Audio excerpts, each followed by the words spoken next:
Boa tarde, pessoal. Estamos começando agora a nossa live. Vou chamar aqui o Felipe. Adicionando.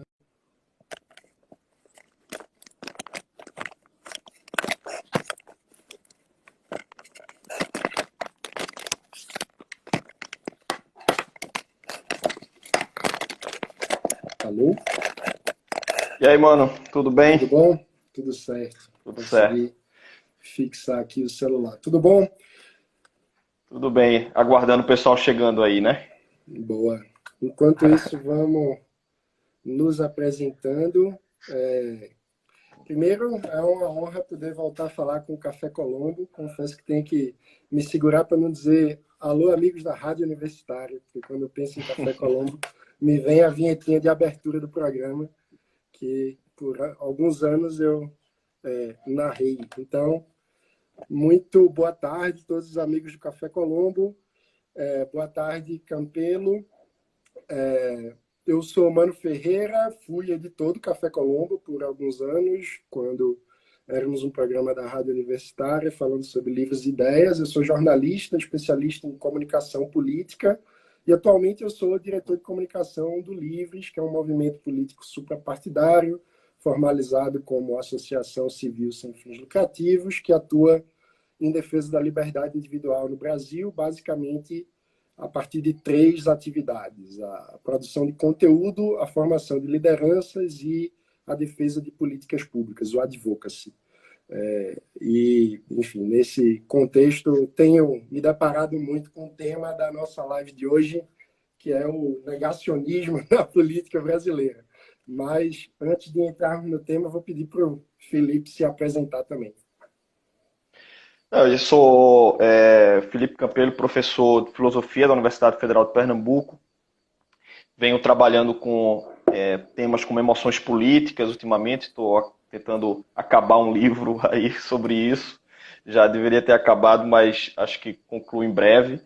E também sou coordenador do Núcleo de Ética e Filosofia Política na universidade. E aí estou dialogando também com o pessoal também de São Paulo e que está tentando entender aí esse buraco que a gente se meteu, né? E aí tem um grupo de estudos amplo sobre bolsonarismo, né? Sobre toda essa tendência fascista atualmente. Então também estou trabalhando um pouco nesse trabalho coletivo, interdisciplinar, né? E já tinha colaborado uma vez com o Café Colombo também, na revista, enfim, acompanha há muito tempo já o trabalho do Café Colombo, um projeto de também colegas queridos daqui do Recife. Então, para mim é um prazer também estar de volta debatendo aí agora com vocês. Inclusive, mandar um abraço para o Eduardo, que está nos vendo aqui. Isso. Abração, Edu. Olha aí, ó. O Dudu, acabou de falar projeto, aí. o projeto que você falou aqui de São Paulo é do Labo da PUC São Paulo, né? Coordenado Isso, pelo Eduardo Wolff. Eu me tornei um colaborador também. Vai ser bacana trocar isso. ideias por lá Vamos também. tentar entender aí o que é que está acontecendo, né? É, eu acho que é meio auto-evidente que a gente vive um momento de negacionismo na política brasileira, especialmente em função da pandemia. A gente está 2 dias depois do presidente ter feito uma declaração incitando seus apoiadores a invadirem hospitais para ver se realmente tem gente doente. Então, eu acho que é meio óbvio que a gente vive um momento de muito negacionismo na política, mas para caracterizar isso, eu vou pedir para Felipe tentar dizer o que é negacionismo, em primeiro lugar. Então, eu até pensando com esse exemplo que você está falando, né? Assim, primeiro que o fenômeno do negacionismo, ele não é algo novo, né? Ele não é novo, eu diria, nem na retórica, na narrativa do governo. Pelo contrário, eu acho que foi o que alavancou, né, e mantém esse tipo de discurso eleitoreiro, né, falando para os seus, para aquele grupo de 30%, e desde, quer dizer, desde da estratégia, né, eleitoral, ela se perpetua dentro desse mesmo discurso. Então, assim, não há, nesse sentido, algo surpreendente, né? Quando o presidente manda as pessoas ir para o hospital filmar e ver, ou como o discurso de que os caixões em Manaus eram vazios. Quer dizer, tudo isso realmente é espantoso, né? Mas não é algo novo dentro da retórica do governo, né? Eu acho que ele se vale disso. Mas para entender, eu acho que esse contexto, né, de como isso chega, como chegamos a esse ponto, né, de isso, eu diria, não só temos vozes isoladas, mas isso ser um discurso que elegeu um presidente e que hoje diz muito sobre o Brasil, eu até diria que esse é uma espécie de ponta do iceberg, né? Eu acho que para compreender o que a gente vive hoje, o discurso do negacionismo científico é indispensável, e eu acho que o contrário também. Para entender o discurso do negacionismo, vale a pena a gente entender tudo, essa conjuntura, fazer uma análise de conjuntura, né? Então, eu acho que a conversa da gente vai ser um pouco nesse sentido, eu diria, de através do tema do negacionismo, a gente entender o que a gente está vivendo hoje, porque eu acho que isso é a ponta do iceberg. Agora, o negacionismo ele também não é novo, e é isso que eu queria insistir, também historicamente, né? Eu queria mencionar aqui dois momentos, né, que eu acho bem importantes para a gente entender o que é o negacionismo, que vem, quer dizer, tanto numa ideia de negacionismo científico, um negacionismo na política, que envolve o fenômeno da pós-verdade, envolve fake news, quer dizer, todos esses temas quentes, eu acho que eles têm uma raiz e que vale a pena, ainda que brevemente, destacar dois momentos, né? Um primeiro, eu diria que é um momento mais social, né, digamos, de mobilização, né, e o segundo mais teórico, digamos assim, né? Eu acho que os dois são importantes para a gente entender o fenômeno do negacionismo. O primeiro, que seria mais social, para mim, super relevante, é a revolta da vacina, né? Ainda mais do que a gripe espanhola, né? Você pensar assim, que 14 anos antes da gripe espanhola, então 1904, você tinha já uma revolta popular contra uma medida, né, adotada pelo governo, né, que era uma medida da vacinação obrigatória. Imagina ali o governo de Campos Salles, né, então na transição para Rodrigues Alves, então você tinha uma tentativa de modernizar o Rio de Janeiro e você tinha políticas também sanitárias, né, em torno do saneamento básico, a figura aí de Oswaldo Cruz lutando contra a febre amarela, então você estava mais ou menos conseguindo conter, né, a disseminação da febre amarela, mas tinha um outro, né, uma outra patologia que precisava ser enfrentada, que era a varíola. E aí você tem uma vacina 100 anos antes, que já tinha existido, que se tornou simplesmente uma medida de política pública. Você disse, olha, de prevenção, então a gente vai tornar a vacinação obrigatória. E houve uma reação, né, fortíssima, que foi também violentamente confrontada, né, também pelo governo, enfim, e foi um momento histórico, né, a grande diferença aí, né? talvez seja que o negacionismo ali vinha de uma base social que não estava no governo. Ele se contrapunha à tentativa do governo de universalizar a vacina, e hoje a gente vê o próprio governo sendo a fonte do negacionismo. É a reação popular de até em que medida esse tipo de... Inclusive tinha um argumento que depois eu acho que vale a pena a gente voltar, sobre a questão da obrigatoriedade da vacina, né? Então tem um discurso, até Rui Barbosa ali, tinha enfim, em que medida há uma defesa de liberdade também em medidas de políticas públicas relacionadas à saúde. Eu acho esse um tema também bem interessante, a gente pode voltar a isso. Mas eu queria destacar um outro momento que eu acho também, justamente para confrontar com o que a gente está vivendo hoje. Em que medida eu vou querer trazer até um sentido diferente desses dois momentos.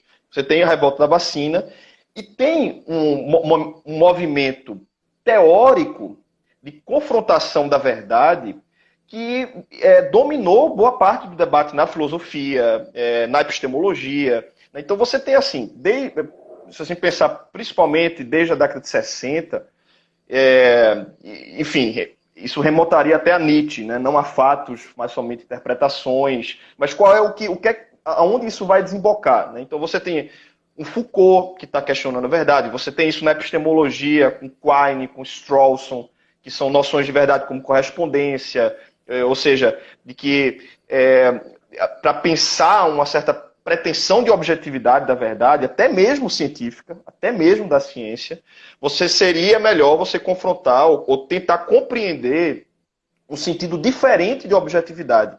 Né? Então, essa ideia de que a verdade ela é construída dentro de um contexto social, né? Você tem um outro livro importante na sociologia do Peter Berger, né? A construção social do conhecimento. Né? Você tem Feyerabend, que está discutindo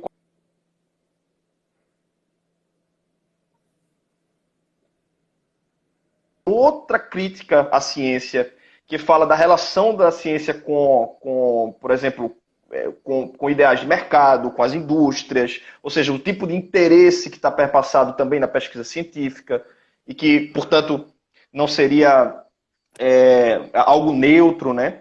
Então, acho que tudo saiu aqui. Pronto, agora estou te vendo. Instabilidade da internet, mas estou de volta. Pronto, então, isso tudo para dizer o seguinte: a crítica à verdade, ela não é algo novo.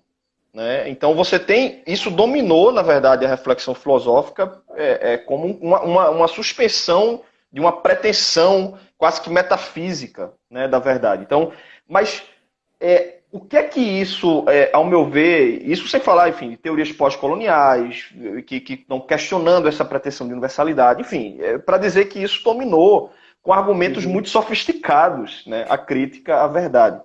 Mas o que é que isso, ao meu ver, é diferente do que a gente tem visto no negacionismo oficial, né?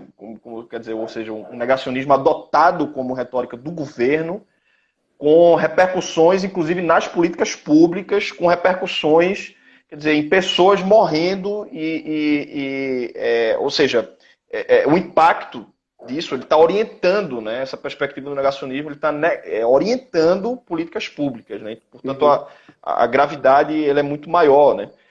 O que ao meu ver, o bolsonarismo tem adotado, na verdade, é uma espécie de inversão da pós-verdade. Então, é algo que eu diria que é contrário a isso que foi desdobrado também dentro da reflexão filosófica nas últimas décadas, porque não significa, do ponto de vista da narrativa bolsonarista, uma espécie de abertura a uma pluralidade de opiniões, a um debate, ou seja, que seria mais democrático, de que a verdade, enquanto ela não é um objetivo dado, ela está sendo construída, mas está sendo disputada. Então, o contrário da reflexão filosófica não é um puro relativismo cultural ao extremo, ou uma espécie de subjetivismo contrário à objetividade. Ela é, na verdade, eu diria, uma perspectiva que é fundamentalmente intersubjetiva, que ela é social, é de construção, é disputa. A verdade ela não está dada, mas existe uma disputa sobre o que é a noção de justiça, o que é a noção de moral, o que é uma sociedade justa. Isso vai ser construído, inclusive, a partir do debate político. Né? O que o governo tem feito, ao meu ver, é o contrário disso. Isso por um motivo que eu acho que há uma premissa que move o bolsonarismo, que é a de uma espécie de uma superioridade moral. Quando o Bolsonaro insiste, né, em citar um verso que diz: conhecereis a verdade e a verdade os libertará, que você tem um ministro como Onyx Lorenzoni, que também você tem tatuado, quer dizer, você tem uma pretensão de verdade que, na verdade, está negando qualquer diferença. Então, o que eu acho que há no discurso bolsonarismo é um discurso que a crítica, ou seja, a ideia de negacionismo, é, na verdade, consequência de um caráter fundamentalmente autoritário. É a perspectiva de que não há lugar para diferença, de que por conta de uma superioridade moral representada por Bolsonaro, vale a pena tudo, vale a pena fake news, vale a pena você investir numa estratégia, vale a pena você confrontar qualquer outra opinião. Estrategicamente você vai desvalorizar a mídia, você vai desvalorizar a universidade, você vai desvalorizar a ciência. Por quê? Porque elas não oferecem a verdade. Né? A verdade já está dada. Eu sei o que é a verdade. Né? Ou seja, na retórica bolsonarista. Porque eu estou alicerçado numa superioridade moral, ou seja, não há disputa, não há pluralismo, não há espaço para opiniões divergentes. O que há é, portanto, qualquer forma de justificar a obtenção daquele fim, né? Ou seja, a imposição de uma superioridade moral. Então, eu diria que o negacionismo no governo, diferente, e até ouvi algumas críticas que falaram, isso já estava presente nesse discurso da filosofia, essa coisa meio Foucaultiana, de um vale tudo, mas a confrontação da verdade no argumento filosófico não é esse discurso de vale tudo, de um relativismo. Ele só está dizendo que há um espaço para pluralidades e disputas, até mesmo na comunidade científica. Você não tem né, uma opinião que seja indisputável, mas aí você tem que colocar crivo, né? A sua opinião você tem que colocar a crivo da comunidade, você tem que estar continuamente corroborando e apresentando argumentos, né? A própria noção de verdade como conhecimento na epistemologia é uma crença verdadeira e justificada.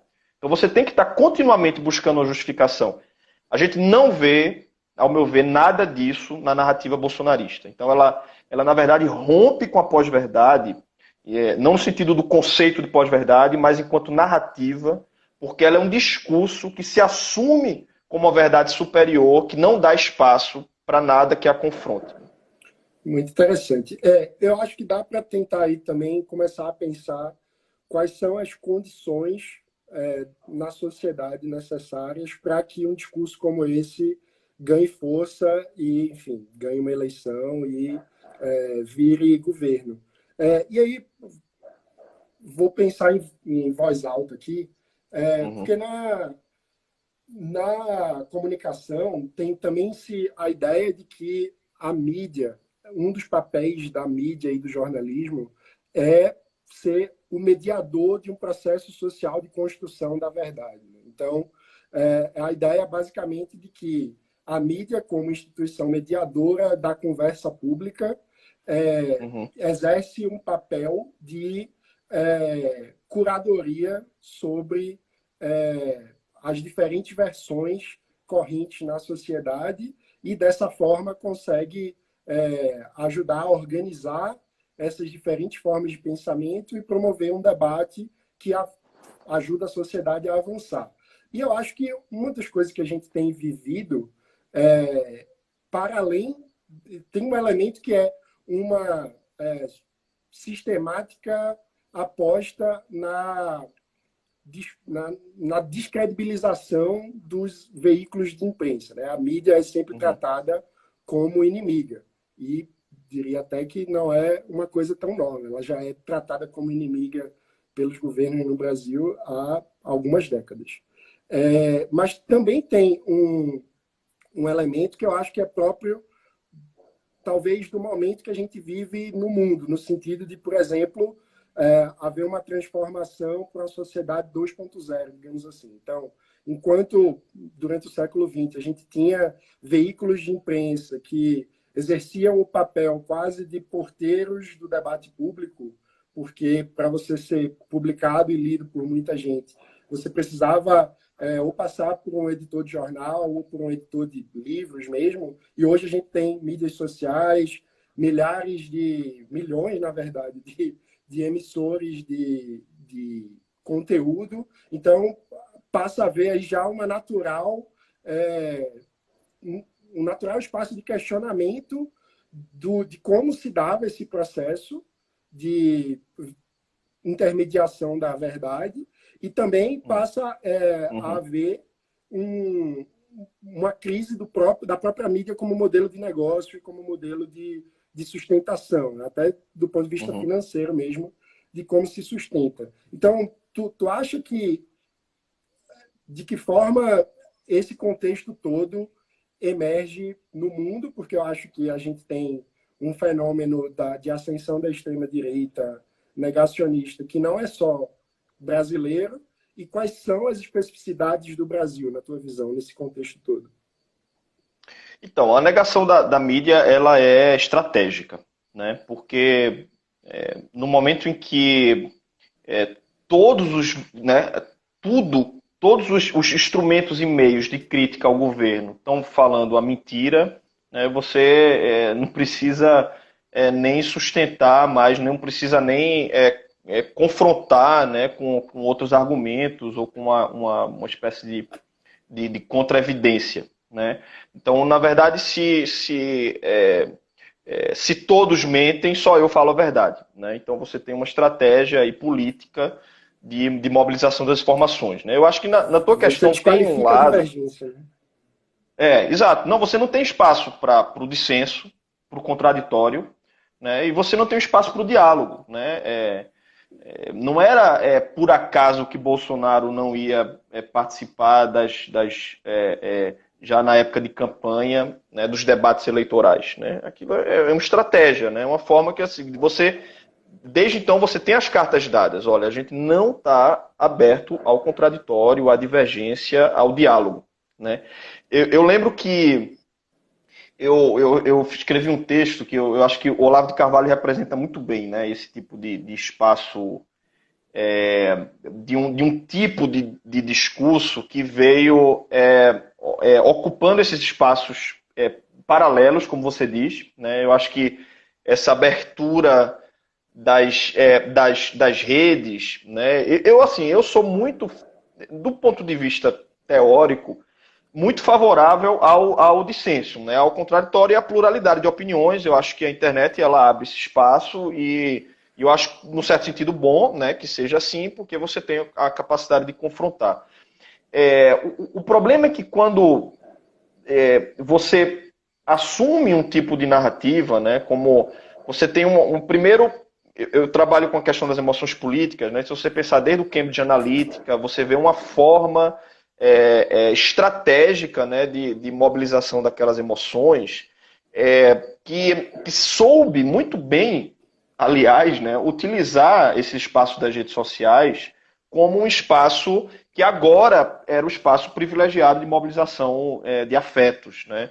Então você consegue tipificar personalidades, né, que tipo de reação presente nas mídias sociais. A ultradireita ocupou muito melhor, né, do que qualquer tentativa de reação às redes, soube Que é curioso, entender... porque na comunicação Sim. política, o primeiro grande case de uso segmentado da comunicação na internet foi a campanha do Obama, né?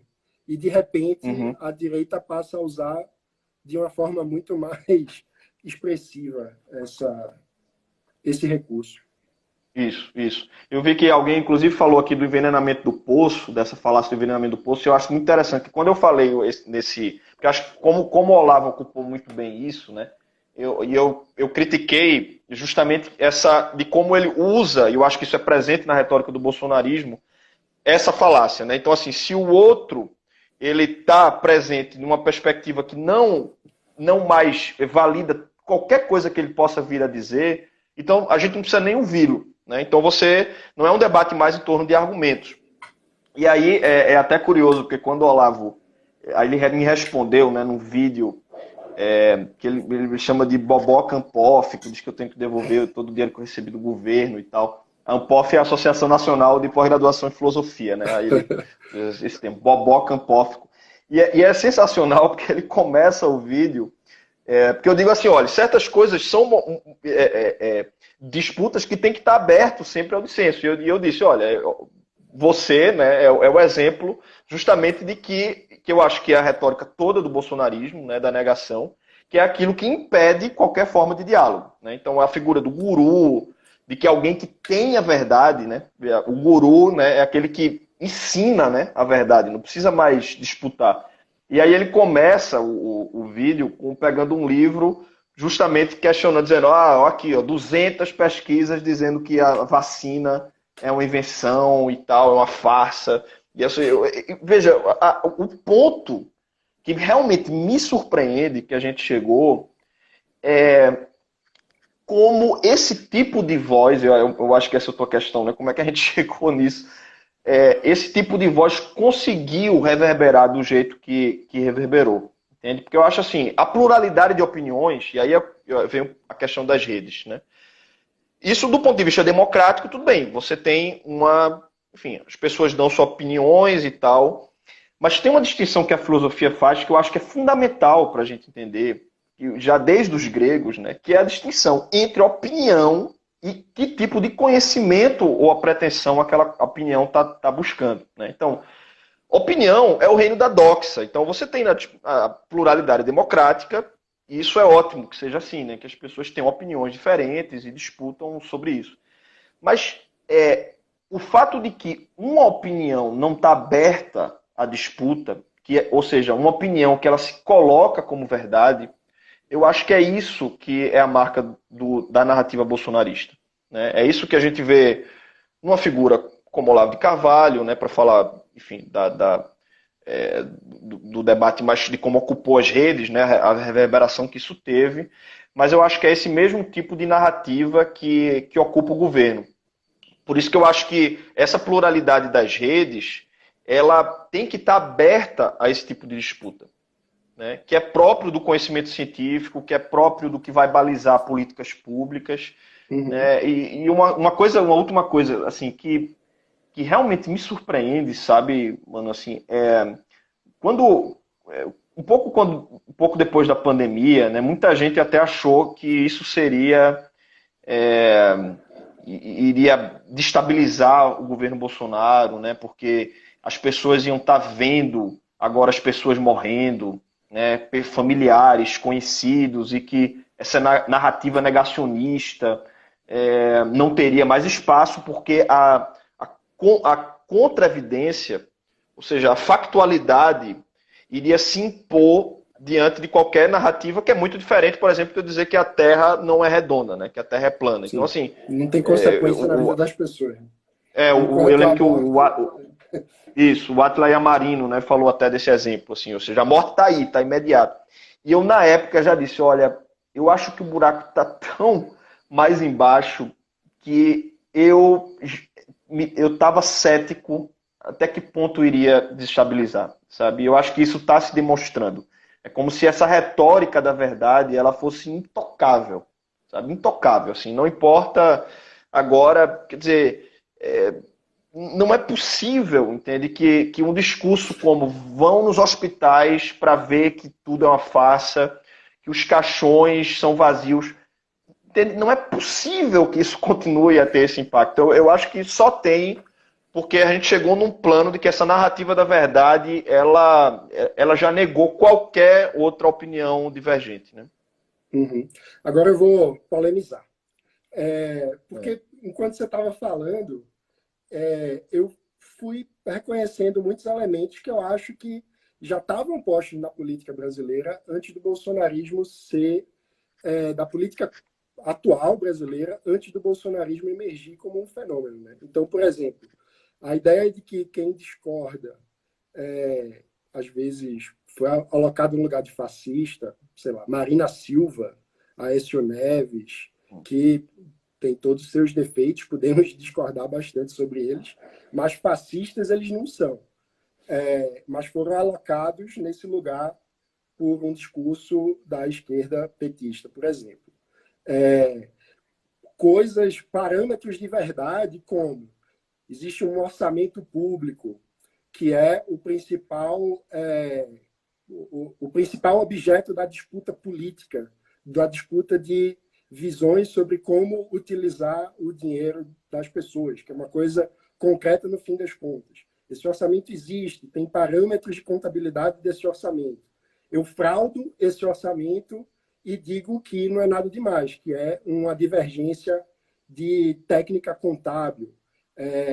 E depois chamo todos aqueles que se indignam com isso, que, veja só, fraudar um orçamento, que é o principal debate da política, no fim das contas, fraudar a própria democracia. Né? É um grande ataque ao principal objetivo de um parlamento. Então, e isso ser minimizado, e a gente vê uma grande quantidade de massa política tratar o processo de impeachment que aconteceu, como se ele fosse desprovido de um fato, de um crime, quando o crime é claro para qualquer um que olhe o orçamento e o que aconteceu com o orçamento brasileiro. E, ao mesmo tempo, toda a crítica que vem da imprensa foi alocada num lugar de imprensa golpista, né? De deslegitimação também, como se fosse ali não uma questão de apontamento de uma fraude e de, portanto, uma crítica legítima ao governo, mas algo abjeto que vem de alguém que, na verdade, é uma parte da elite que não suporta as partes boas do que houve no governo do PT. Enfim, em outras palavras, o que eu quero polemizar é até que ponto a adesão a um discurso que é claramente negacionista e absurdo teve condições de existir em função da alimentação de um ressentimento que surgiu de uma impossibilidade da crítica. Veja, eu acho que a gente agora está lidando com um cenário de explícito autoritarismo, né? Assim, de que não há mais meias palavras em se criticar as instituições democráticas, né? Assim, a gente está num caldo político, eu diria, extremamente inflamável, assim, né? Que até realmente me preocupa qualquer tipo de possibilidade, sabe, até de confrontamento. Eu acho que a gente está o tipo de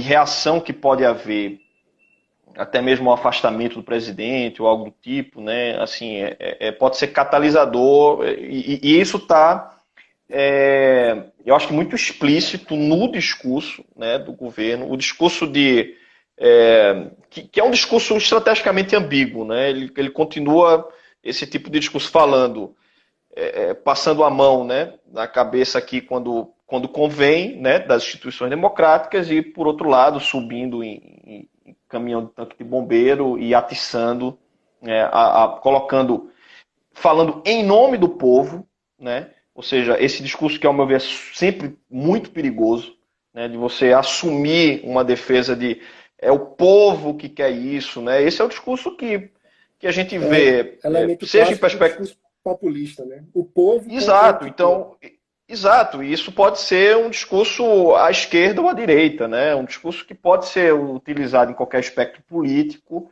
e que, ao meu ver, se coloca, digamos, com um denominador comum, que é uma postura fundamentalmente iliberal, né? Então, iliberal porque fala a partir dentro de uma retórica populista, né? Como a única. Eu acho que tudo isso tem tudo a ver com a questão do negacionismo que a gente está falando, né? Então, no momento em que você tem essa figura narcísica, né, dentro de toda a narrativa populista, sempre foi a negação de qualquer outra. E eu acho que esse tipo de negação de pluralidade é o que reflete, de algum modo, essa postura clássica de qualquer populismo, né, em qualquer espectro político, que é uma postura salvacionista, que é uma postura de afirmação da verdade, que reflete uma superioridade moral, né? Então, no fundo, não importa a disputa, porque eu já sei o que é a verdade, cabe agora concretizá-la, né? Eu acho que isso, de fato, isso para dizer o seguinte, esse tipo de discurso que a gente vê hoje, entende? Ainda que a gente possa manter, eu acho que críticas, né, ao que já aconteceu em governos anteriores, né, eu acho que o risco de tendências autoritárias, entende? Assim, ele é muito mais grave e preocupante, porque, querendo ou não, o que aconteceu nos governos recentes com o PT teve desdobramentos dentro das instituições democráticas. Entende? Então, ainda que você pudesse querer relativizar, mas foi uma disputa, então teve um julgamento, você tem aí, enfim, inúmeros Mas até hoje a lei não políticos do reconhece a PT presos. legitimidade dessa resposta institucional, né? E trata como se Olha, houvesse, sim, como se tivesse sim. tido um golpe, como se tivesse tido uma ruptura, o que, na minha visão, é uma postura igualmente negacionista, né? No sentido de que nós temos a democracia funcionando, há ali uma fraude dentro do processo democrático, que é Uhum. profundamente antidemocrática, as instituições reagem a uma ejeção e uma troca do poder, o grupo político que perdeu essa disputa dentro das regras do jogo passa a dizer que, na verdade, o jogo foi rompido quando ele perdeu a disputa dentro das regras do jogo. Uhum. Inclusive, quem lê meus textos sabe que eu sou um defensor ardente das soluções mais seguras via as instituições, por conta justamente desses riscos que pode ser de qualquer lado do espectro político, né? Inclusive, eu levo muita pancada também, também, enfim, mais à esquerda também por conta disso, né? Eu acho o seguinte: as instituições, elas podem ser imperfeitas, mas elas são as saídas assim mais seguras para se resolver justamente um momento de disputa, né? Então, eu acho que dentro da disputa própria da democracia, por isso que eu escrevo, por exemplo, contra o cancelamento, porque eu acho que ali há uma noção de superioridade moral que põe em risco esse critério que é mais seguro você pensar pela justiça, né, via então as instituições democráticas. É evidente que há inúmeros problemas, inúmeras imperfeições, que há uma seletividade da justiça, que na forma, por exemplo, da violência legítima por parte da polícia, você tem uma discrepância na forma daquela atuação, na forma que vai ser julgado, há formas discrepantes. No caso do impeachment, eu acho que também há uma disputa política, sabe? Mas isso não é um problema da crítica pontual. Eu acho que o impeachment, em geral, ele acaba refletindo uma certa noção de parlamentarismo. Eu acho que há uma crise política que acaba... E eu acho que o parlamentarismo, se fosse o caso aqui, isso seria mais claro e seria melhor, porque pelo menos a gente ia assumir que não é só por uma questão de um crime específico, entende? Porque eu acho que, enfim, já se mostrou que pedaladas, né, era uma coisa que já tinha acontecido, que era corriqueira. Então, eu acho que o peso que ela... Da forma de fraude ao orçamento, aí é uma questão factual, não tinha paralelo. Né? Você pegar mas mesmo dados, assim... uma coisa... Não, eu sei, mas eu acho que tem que ter uma crise política, enfim, tem que ter também um tipo de pressão popular. Eu acho que tem... Enfim, os analistas políticos falam muito, né, desses elementos que também que dão força, entende, ao impeachment. Porque, por exemplo, nós temos certamente inúmeros crimes cometidos por Bolsonaro, entende, que dariam tranquilamente. Então você tem, o Rodrigo Maia tem na mesa já ali, enfim, né, já dezenas de pedidos de impeachment e que certamente políticas, né? Exatamente. Então isso faz parte. Então eu acho ok isso, porque eu acho que é o lado que eu acho que o parlamentarismo ajuda a gente a compreender isso. Eu acho que tem uma legitimidade ou não. No parlamentarismo é mais interessante porque você não tem legitimação para o parlamento, diz, tira, você não consegue governar. Então é uma impossibilidade de governabilidade, né? Eu acho que isso de algum modo aconteceu e tem e que seria pensável agora também diante de Bolsonaro as condições políticas também para isso, né? E eu confesso que tenho receios como eu já tinha dito, né, do desdobramento que isso possa ocorrer por conta do caldo político muito estável, né? Assim, quando aconteceu o impeachment, né, de Dilma, as pessoas saíam na rua ali, fora Temer, entendeu? Lula livre, mas aquilo fazia parte do jogo democrático, entende? Então, mesmo aqueles que dizem, foi golpe, mas eu acho que não tinha uma postura, entende, autoritária como a gente encontra. Autoritária que eu digo assim, com reais riscos, entende, de solapar o processo democrático. Até que ponto isso não é um sistemático solapamento da credibilidade das instituições, né? Porque se você diz sem dúvida. Sim. Uma vez que eu perdi, a instituição não é legítima, cometer um golpe, ou, enfim, porque eu perdi, aí, se a instituição não é tão legítima assim, você começa a criar um caldo cultural onde é possível um ministro falar que quer prender ministro do Supremo, porque a sociedade... E não acontecer nada com essa revelação, né? Porque a sociedade, de certa forma, acabou desacreditando demais das instituições democráticas, do próprio Supremo, do parlamento, né?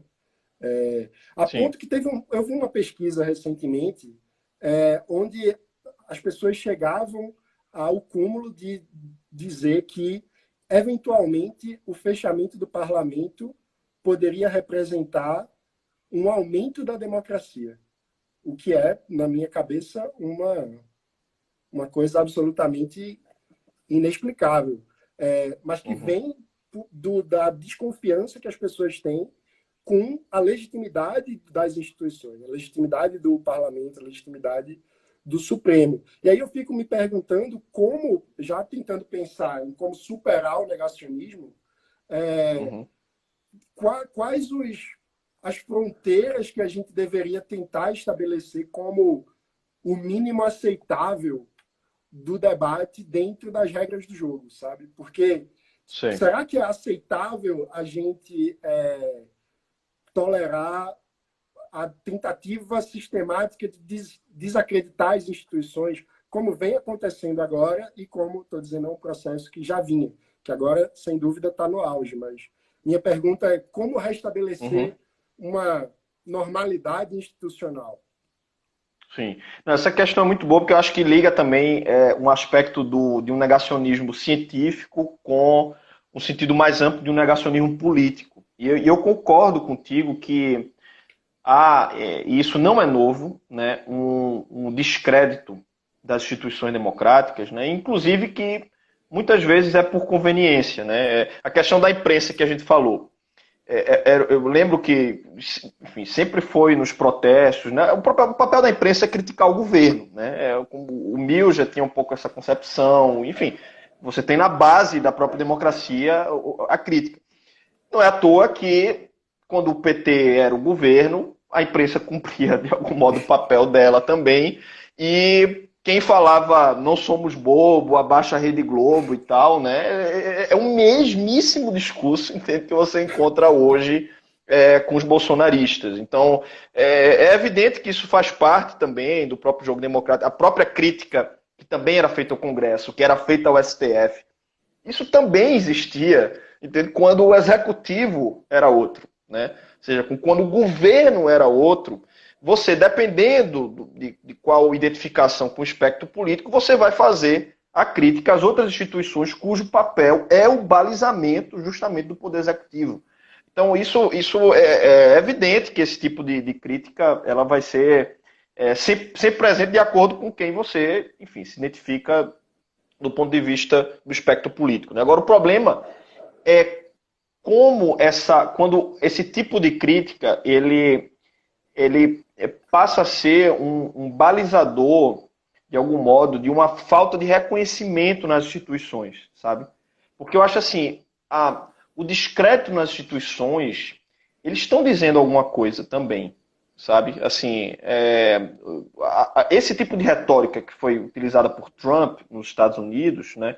Todo o discurso contra o mainstream da política, né? Contra, enfim, a coisa do establishment, né? Então você tinha um tipo de discurso que se usava, né?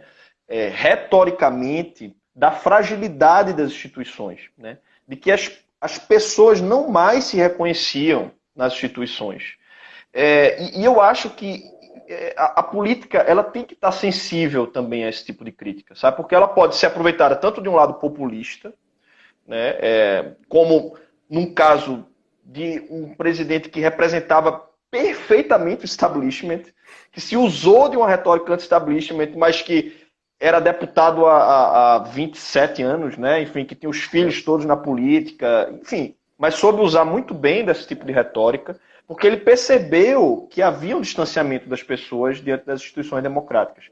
Eu acho que, respondendo a tua pergunta, para a gente resgatar a normalidade institucional, eu acho que é preciso se perguntar também que tipo de falta, o que é que levou a essa falta de confiança nas instituições, entende? Porque o que a gente vê no caso da morte de George Floyd, eu até escrevi, vai sair um texto meu sobre isso, é também uma crítica às instituições, entende? Assim, a forma como a aplicação da lei ela não é apenas, digamos, ela não é feita de maneira isonômica, então você tem uma forma de aplicação das instituições que não respeita, né, a sua pretensão, né, de igualdade. Enfim, você tem muitas fragilidades também da democracia que, ao meu ver, é um momento de se perguntar quais são as alternativas de aperfeiçoamento das instituições democráticas. Ao meu ver, isso não está dado no Brasil. Eu acho que a gente, desde 2013, tem disputado sempre enquanto crítica, né? Você tem uma crítica, você se opõe, mas, ao meu ver, não tem surgido tantas possibilidades de resposta, sabe? De reconfiguração da imaginação política, de entender a legitimidade de muitas dessas inquietações para oferecer uma resposta que seja democrática, né? Não que seja populista e liberal e autoritária, como foi a resposta dada no discurso eleitoreiro e que venceu, né? Venceu. Temos aí um presidente eleito. Né? Sim, total.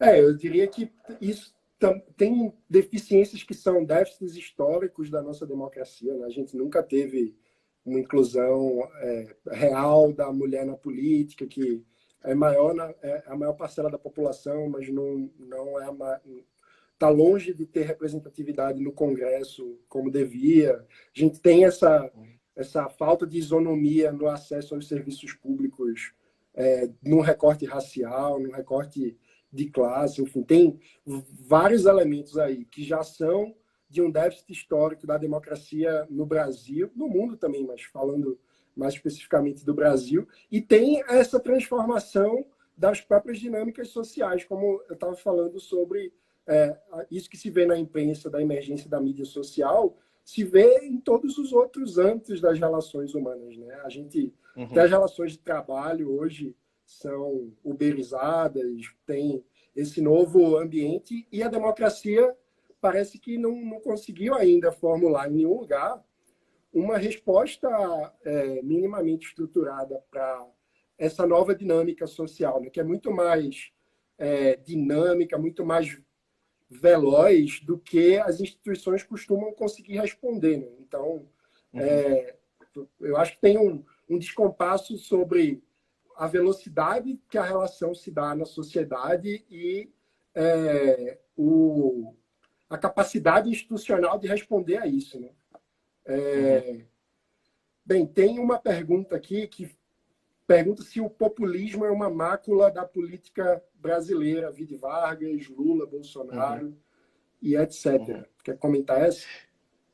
Pronto, eu estava até vendo aqui umas questões bem legais aí, né? O tempo está acabando aqui, mas assim, só brevemente, eu até escrevi um artigo, né, que eu falo assim, para a gente compreender o que está em jogo no Brasil, e eu acho que isso tem a ver com a questão do populismo, a gente sempre precisa também ver além das instituições. Porque tem um mantra, né, que diz um pouco isso, as instituições funcionam, isso, enfim, tem uma certa disputa em torno disso, o que é funcionar, o que é funcionar, enfim, tem dentro da sua normalidade, né, institucional, como você colocou. E a própria qualidade desse funcionamento, né? Está funcionando. O que é disso? Exato. E aí isso já é bem disputável, né? Isso já acho uma questão complicada, assim, a gente ver esse tipo de funcionamento. Mas, querendo ou não, várias aventuras iliberais aí de Bolsonaro, né, elas foram e estão sido freadas. Não é à toa que Bolsonaro tem confrontado, né, o Supremo e o Congresso. Eu acho que há ao menos um tipo de balizamento. O inquérito da fake news eu acho que é o mais importante, né, o mais sério também, porque dentro da questão do negacionismo mostra como há uma estrutura, né, uma estratégia ali orquestrada, né, pelo governo que, enfim, compromete boa parte do que foi também o processo eleitoral, mas também, enfim, a instalação de um gabinete do ódio, de como isso tem sido financiado. Eu acho muito importante porque isso tem comprometido a democracia e os outros poderes conseguem balizar esse tipo de comprometimento. Isso seria o lado institucional. Mas eu acho que existe um outro lado, que é propriamente essa mobilização dos afetos ou a mobilização das emoções políticas, sabe? E eu acho que quando se coloca assim, as instituições estão funcionando e que tudo isso, por isso está ok, veja, todos os processos de rupturas institucionais, de golpes. Então, não era que as instituições estavam na sua máxima fragilidade e que por isso chegou no fundo do poço e elas não puderam fazer. Não, você tinha que, só era possível compreender isso se a gente analisar esse tipo de retórica, inclusive negacionista, mas enfim, de como o discurso de ódio, né, o tipo de equiparação de uma forma de reação, por exemplo, contra um tipo, a forma de reação ao discurso de ódio.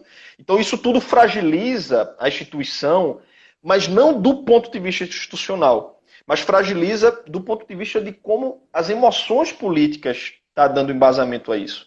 Então, ódio, ou confiança, ou raiva, eles trazem um tipo de importância na prática política, né? O populismo sabe muito bem, né, lidar com esse tipo de emoção, que não é uma forma de lidar com as emoções emocionalmente, mas eles se utilizam racionalmente, estrategicamente das emoções, né? Então eu acho que isso ajuda a gente a compreender um pouco o contexto também da conjuntura atual, né?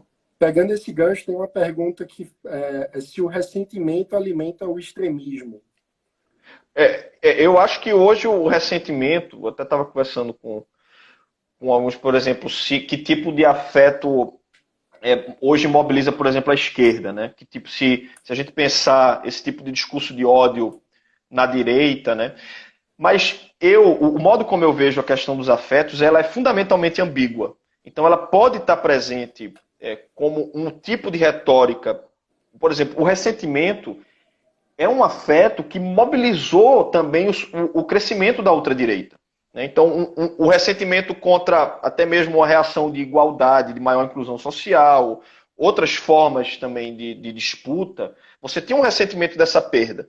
Hoje, eu acho que há um ressentimento forte, por exemplo, nas lutas identitárias, que é um ressentimento, eu diria, é um afeto até compreensível, sabe? Assim, não tem uma crítica, digamos, a priori. Agora, ao meu ver, toda a questão é o que fazer com esses afetos, entende? O que fazer com o ressentimento, o que fazer com a raiva.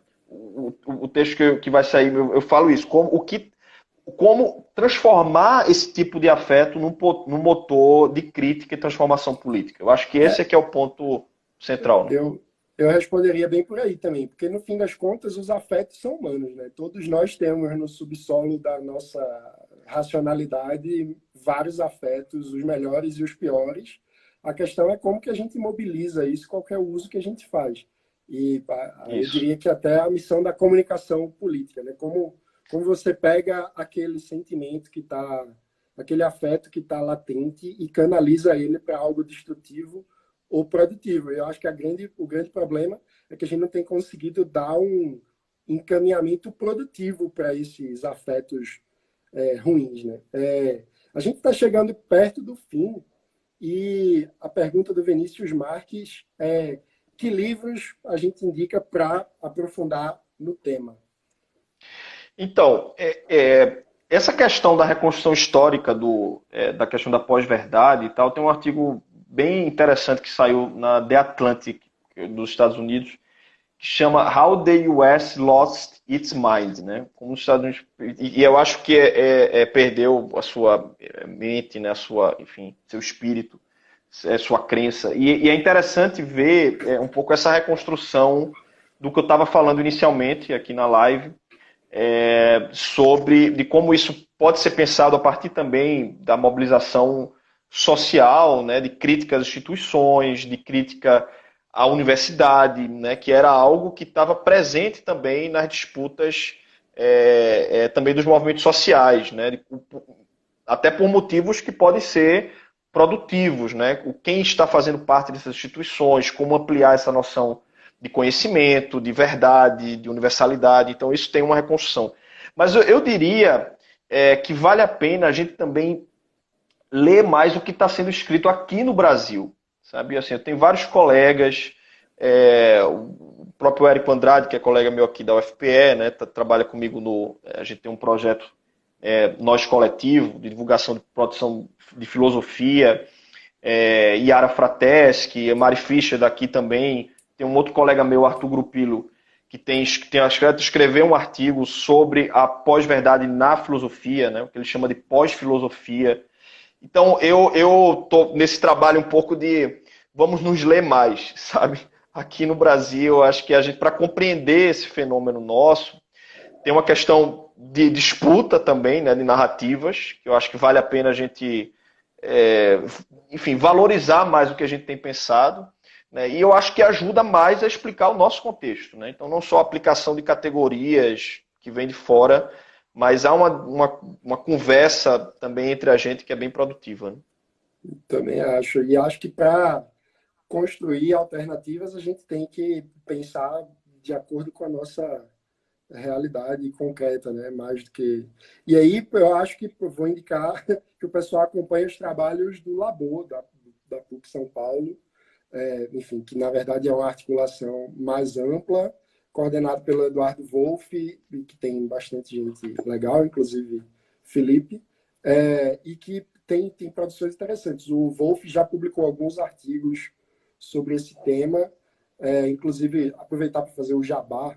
O Livros vai promover uma live no dia 29 de junho sobre o uso da linguagem no bolsonarismo. E eu acho que a gente vai aprofundar um pouco esse debate. Vamos ter o próprio Wolff, o professor João César de Castro Rocha, que está preparando um livro sobre isso, que eu acho que é uma fonte bem importante também. Ele tem escrito bastante sobre a mobilização desses afetos.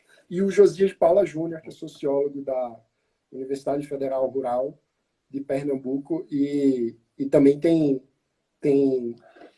feito alguns escritos sobre isso. Eu acho que a gente está bem pertinho do fim da live, então vamos para as considerações finais aí. Talvez a qualquer momento a gente caia. Não, eu queria agradecer, né, o convite. Foi tão instigante, tanta coisa para falar que a gente nem falou sobre liberdade, viu, mano? Verdade. É uma coisa que vai ter que continuar para uma próxima. debate sobre essas disputas também, né? Que eu acho que é um tema até para onde ir, né? Também do que é que está sendo, o que é que está em disputa e o que é que está em jogo, né? Eu acho que realmente é um momento importante para a gente estar conversando mais. E eu diria assim, como tem muita coisa em jogo, é importante um diálogo maior, né, com quem está contra tudo isso que está posto aí, né, Então, eu acho que essa juntar forças contra o negacionismo, né, trazer um tipo de pluralidade, né, ao debate que a gente está impedido, né, assim. E que eu acho que acaba sendo só o puro fato de juntar as diferenças e de fazer a pluralidade conviver é um ato político fundamental diante da intolerância do bolsonarismo, né? Então, eu acho que, sendo otimista, o caminho para superar o ódio é a gente conseguir promover o diálogo entre a diferença, e por isso é fundamental. Começou uma contagem regressiva aqui, aí dá aquela... Sem dúvida. Tá bom. É fundamental esses espaços. Eu espero que façamos mais disso. Café Colombo tem a marca da pluralidade desde sempre e é muito bacana que esteja promovendo esse diálogo. Então, dou parabéns aí aos meninos pelo convite, pela condução. Foi bem bacana, acho que bem produtivo. E sobre disputas sobre liberdade, eu tenho um artigo publicado no Estadão sobre isso. Que eu diria que uma deturpação do discurso liberal, fazendo aí autocrítica ao meu campo político, sem dúvida nenhuma um elemento fundamental da constituição do bolsonarismo. Então, fazer essa disputa sobre o que é liberdade e o que é liberalismo é fundamental também para desconstruir essa insanidade que a gente tem vivido. Sem dúvida. Maravilha. Então, obrigado, então, mano. Obrigadão. Tchau, tchau. Até a próxima.